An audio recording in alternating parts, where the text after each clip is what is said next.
Islamic leaders across the world have condemned the attack in Paris, but what is the role of moderate Muslims in battling extremism? Nihad Awad is the executive director and co-founder of the Council on American Islamic Relations.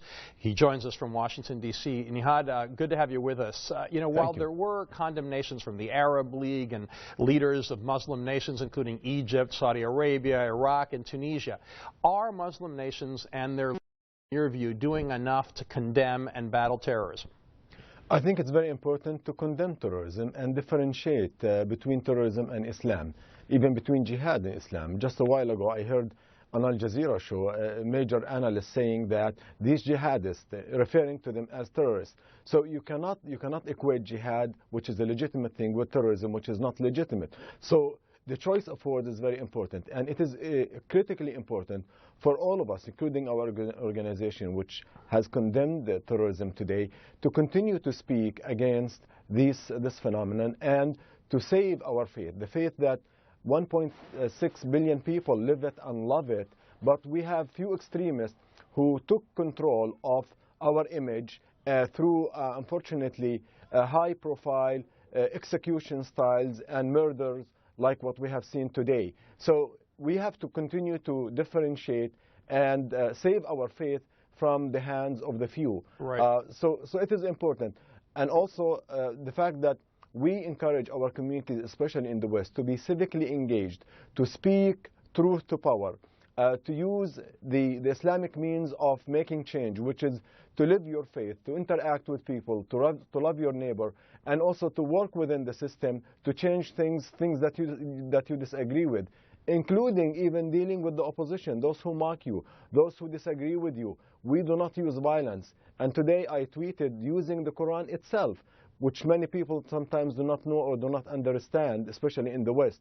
The Quran in chapter 25, verse 63 says that those describing the believers, when those who mock them address them, they say peace. So our response to mockery and making fun of our faith and even our religious figures should continue to be peace if we follow the Quran and if we follow the Islamic tradition. And those attackers who said that they avenged the Prophet, we say to them, you insulted the Prophet today. You violated the Quran. You insulted Muslims worldwide by your heinous crime. I understand there's a very specific definition of jihad in Islam, and that it has been used in a way that to equate it with terrorism, and I understand your point there. And I also understand that terrorists are perverting Islam, acting as totalitarian fascists, as you just described.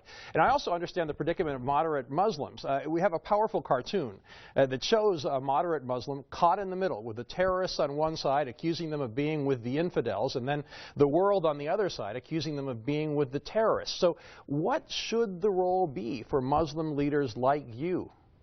Well, to continue to live Islam the way we understand it, the way 1.6 billion people, not only today but throughout centuries, when the Islamic civilization was the role model, even to the European civilization.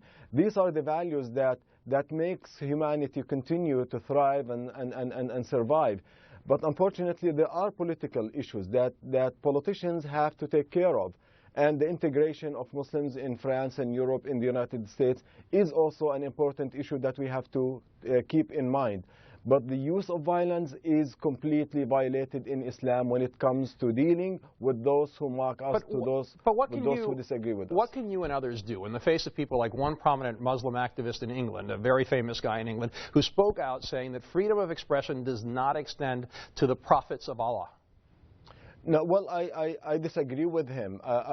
God in the Quran allowed Satan to speak. Truth stands out from falsehood. We are not threatened when people speak to us. In fact, the first word that was revealed in the Quran was the word Iqra, read. Read by the name of created you. And in the Quran, we as Muslims, we honor the pen. We learn by the pen.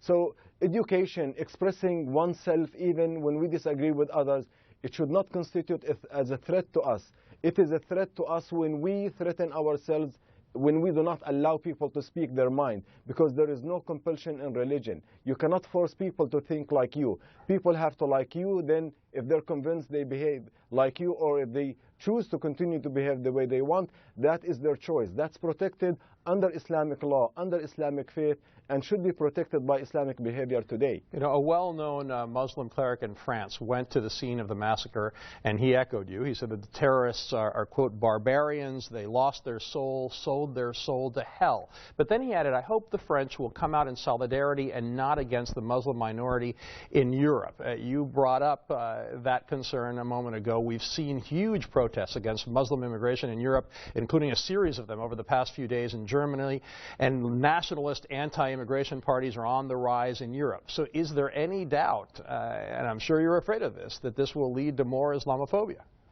Definitely. Islamophobia is not only a threat to American Muslims and European Muslims. Islamophobia is a threat to European and American national security.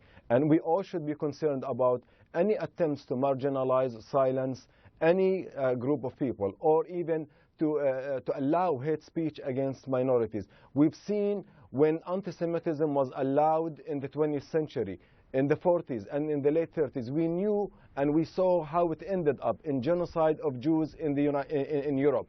So yes, we feel endangered, but also everyone else should be feeling endangered by the hate wave that we see rising in Europe.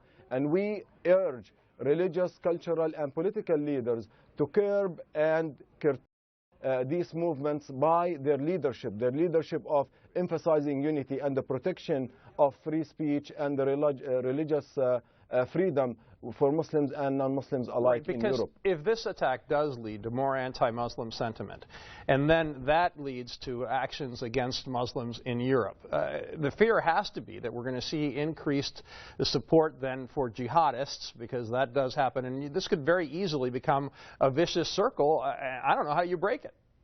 Well, I support the statement that was made by the President of France that this attack today was on unity, and the response should be more unity, not division. I just was today, this evening, just less than an hour ago, with French expatriates and others, Christians, Muslims, and and Jews, and even people of no faith. We stood hand to hand, shoulder to shoulder, in front of the museum in Washington, D.C., to express unity and solidarity to what happened in France. And the message was, we're united. And I held the Quran, and I held the sign that says, we honor the pen, we honor free speech, and this is not about faith, it is about people who have no faith, people who believe that other people threaten them because they believe differently. And I think the majority of us, Muslims, Christians, Jews, and people of no faith, have to be united against the few and literally the few people, and we should not fall to their level when we start to mock each other, divide each other, and alienate each other just because we lack leadership and we lack the wisdom to see and celebrate the diversity that God created us. Nihad Awad of CAIR, glad that you were able to join us tonight. Thank you. Thank you. Straight ahead.